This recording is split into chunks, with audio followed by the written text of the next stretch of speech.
Hello guys, welcome to my YouTube channel. मैं आज आपके लिए बहुत ही ज़्यादा इंटरेस्टिंग, बहुत ही ज़्यादा रोमांचक कहानी लाई हूँ, जिसे सुनने के बाद आपके चेहरे पे बहुत बड़ी स्माइल आ जाएगी। पर इस स्माइल को पाने के लिए आपको मेरी वीडियो शुरू से लेकर एंड तक ज़रूर देखनी होगी। आइए चलिए शुरू करते हैं। एक राजा था। उस राजा की 7 बेटियां पैदा हुई। उसकी 7 राजकुमारियों में से 6 तो बहुत ज़्यादा सुंदर और बहुत ज़्यादा प्यारी लगती थी दिखने में। पर जो 7वीं बेटी थी वो दिखने में सांवले से रंग की थी और ना ही ज़्यादा खूबसूरत थी, पर वह दिल की बहुत अच्छी, बहुत प्यारी सी लड़की थी। उसका दिल बिल्कुल साफ था। राजा अपनी 6 बेटियों से तो बहुत प्यार करता था। उनकी हर इच्छा को पूरी करता था। जो वे मांगती थी उनको झटपट दिला देता था। पर जो उनकी 7वीं बेटी थी उसके साथ वह बहुत बुरा व्यवहार करता था। उसको वह बिल्कुल भी पसंद नहीं करता था। उसके रंग रूप को देखकर वह उसको भला बुरा कहता था और उसको जो अच्छी ना लगे वे बातें कहता था। जब वह कुछ सालों बाद बड़ी हो गई, वो शादी करने के लायक हो गई, तब राजा ने सोचा मैं अपनी बेटियों की शादी करूंगा। उसने अपनी 6 बेटियों के लिए तो बहुत बड़े बड़े राजा, बड़े बड़े व्यापारी देखे। उन्होंने अपनी 6 बेटियों की कुछ की तो बड़े बड़े व्यापारियों के साथ और कुछ की बड़े बड़े राजाओं के बेटों के साथ शादी कर दी। पर बची वो बेचारी 7वीं बेटी। उसको राजा ने एक भिखारी के साथ भेज दिया और उसकी शादी करवा दी। ये देखो बेचारी राजकुमारी, इसके साथ कितना बुरा किया राजा ने। पर फिर भी वह राजकुमारी हताश नहीं हुई। पहले तो उसने सोचा कि मेरी 6 बेटियों की तो मेरे पिताजी ने इतने बड़े बड़े घरानों में शादी कर दी और एक मुझे एक भिखारी के साथ शादी कर दी मेरी। फिर वह कुछ टाइम बाद सोचती, चलो जो होना है हो जाता है। मुझे हर हालात में अपनी ज़िंदगी में खुश रहना चाहिए। वह अपने पिता को कुछ भी न बोलकर भिखारी के साथ चली गई। भिखारी ने उसे कहा, मेरे पास ना अच्छे कपड़े हैं पहनने के लिए, ना ही अच्छा खाना है, क्या तुम मेरे साथ रहोगी? राजकुमारी ने बिल्कुल ही मीठी बोली में कहा, जी मैं रह लूँगी।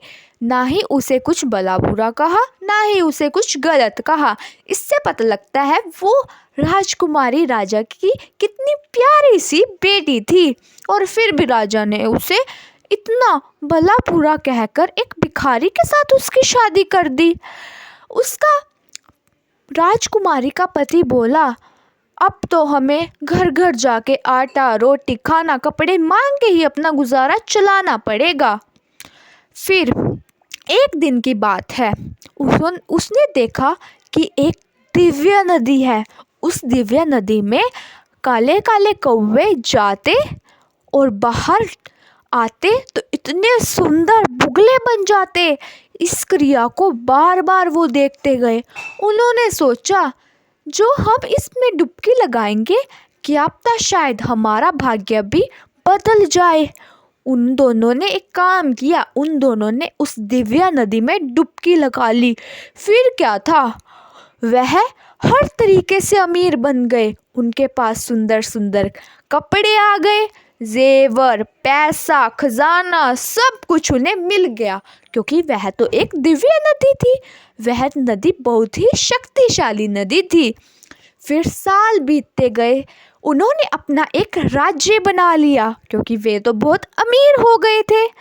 फिर कुछ सालों बाद राजा की किसी राज्य के साथ लड़ाई बच गई। उस लड़ाई में राजा ने अपनी सारी संपत्ति खो दी। उसके पास ना खाने को कुछ था, ना पहनने के लिए अच्छे कपड़े थे। वह बहुत ही गरीबियत में आ गया था। और जब उसके साथ इतनी बुरी घटना हुई तो वह अपनी 6 बेटियों के पास गया कि मेरी बेटी तू मुझे अपने घर रख ले। मेरे पास तो ना अब खाने को कुछ है, ना पहनने को अच्छे कपड़े। तू हमेशा के लिए मेरी सेवा कर और मुझे खाना रोटी कपड़े मुझे दिया कर और मेरी हमेशा के लिए सेवा कर।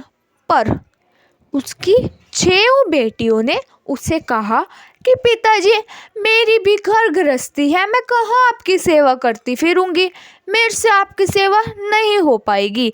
यही जवाब उसकी 6 बेटियों का था। उन्होंने उसे यह कह कह कर भगा दिया।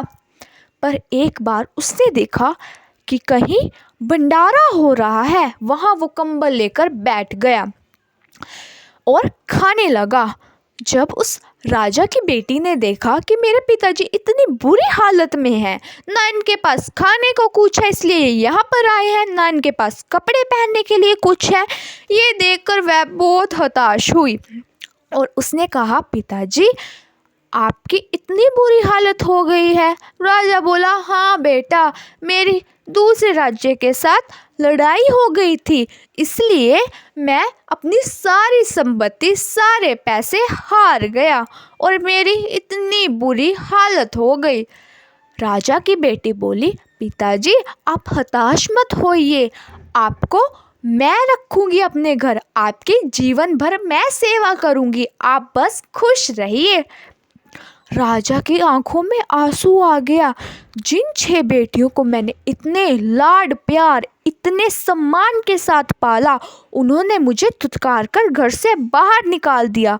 और जिस बेटी को मैंने इतना भला बुरा कहा, जिसकी एक भिखारी से शादी कर दी थी, वो बेटी आज मुझे सहारा दे रही है, मेरे दुख सुख का साथी बन रही है। उसकी आंखों में आंसू बहते गए और उसने अपनी बेटी को माफ़ी मांगी। उसने कहा, बेटा मुझे माफ़ कर दो, मेरे को अपनी गलतियों का बहुत ज़्यादा पछतावा हो रहा है। उसकी बेटी बोली, पिताजी कोई बात नहीं, आप अब से मेरे साथ रहना। और उसने अपनी बेटी को गले से लगा लिया।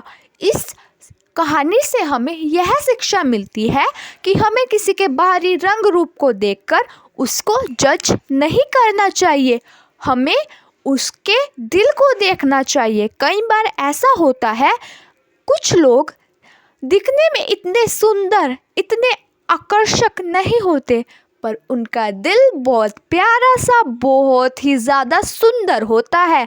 इसलिए हमें सबको इक्वल ट्रीट करना चाहिए और किसी को किसी के रंग रूप के लिए बुरा फील नहीं कराना चाहिए। जो कोई सुंदर है उसे भी अच्छे से ट्रीट करो और जो कोई दिखने में ज़्यादा सुंदर नहीं है उसे भी अच्छे से ट्रीट करो। धन्यवाद।